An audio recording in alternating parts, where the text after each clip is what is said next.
Mutoto wa tebo. Mboneka. Ndiwe. Mwedzi waindira simba rashe na mwedzi waindira Steve.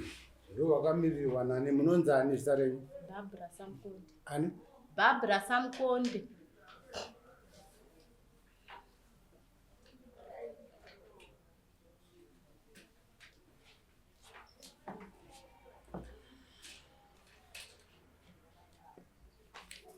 Wakamirwa na Barbara Samkonde, wanova mai nemudzimai wevanhu vasina kuuya kudara. Nyaya ndeyekuti tezvara vanoda machorwa avo mombe nhatu, mbudzi nhatu. Uya nembowo dzako chitupa nemari yedara. Taura tizvo. Mamusoro yedara. Nyaya iripo mambo ndeyekuti musikana aenda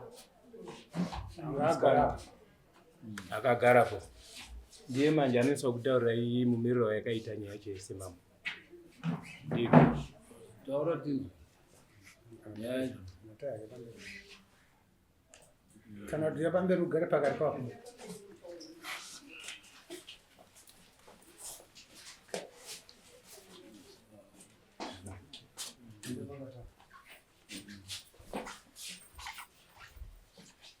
Unodza zita rako?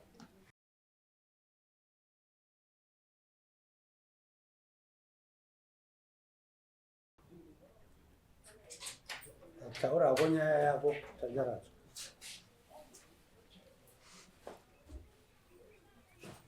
Yanga weekend bandai bochkoro. Unotaura kasurudza izitanya. Yanga weekend bandai bochkoro. Ndandina hanzva dzangu nga ndakabereka. Saka ndaswa baba enda kumba takwira imwe mota. Samoto nsibanga imwe.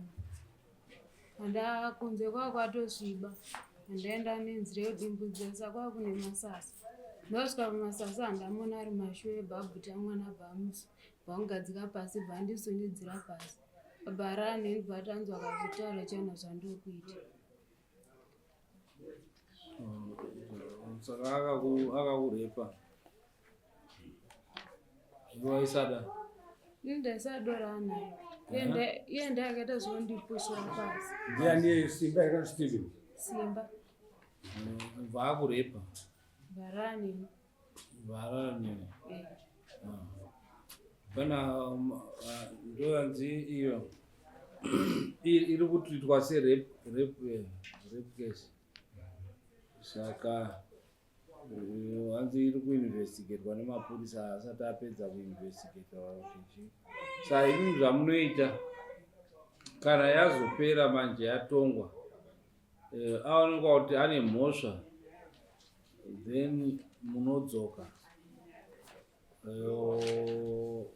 Kana akaonekwa kuti akangorara nemakupuhwa mombe yechimanda 1 mombe mune makupuhwa kuti akarara nemwana wenyu asingadi handiti pane mombe yechimanda asi kana akanga abatwa nemhosva motoya moripirwa manje. Anongoripirwa both sides nekuti akatorara nemunhu.